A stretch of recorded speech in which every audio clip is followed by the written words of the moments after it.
I'm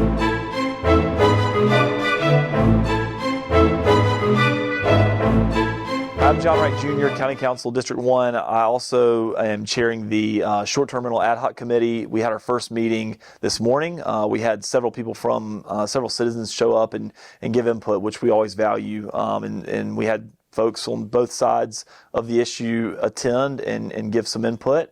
And this was the first step in what I expect will be a pretty lengthy process. You know, we want to make sure that we understand and hear from everybody and what's important to them on both sides of the issue, and hopefully arrive at something that, you know, Anderson County as a whole can feel good about. Currently in Anderson County, we don't have any ordinance at all pertaining to short-term rentals, and this is a growing industry, obviously not just in Anderson County, but in the state of South Carolina and across the country. And with the growing interest that we're having from people doing this or concerned with it, we felt like it was important as a county to be proactive about it and talk about, you know, what are some good business practices that we could potentially put in place as a county as it pertains to short-term rentals. So not here to prohibit short-term rentals by any stretch of the imagination, but also do want to be acknowledge the fact that there is a lot of this going on. I think 450, give or take, was the number that was thrown out today in our meeting, 450 different short-term rentals in Anderson County currently.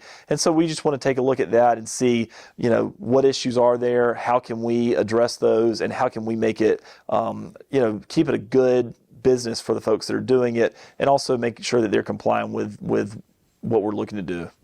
Yep. So, you know, the tricky thing about short-term rentals is that it can be incorporated into restrictive covenants and restrictions for neighborhoods.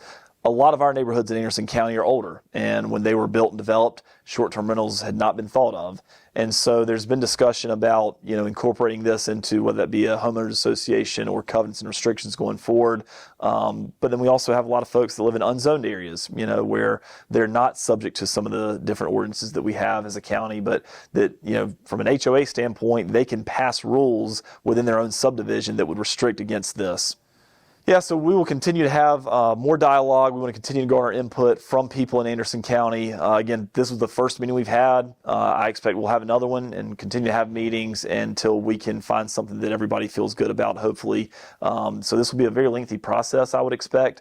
And by no means are we looking to pass anything after today's meeting, but rather we'll more than likely have another committee meeting that will continue to garner public input.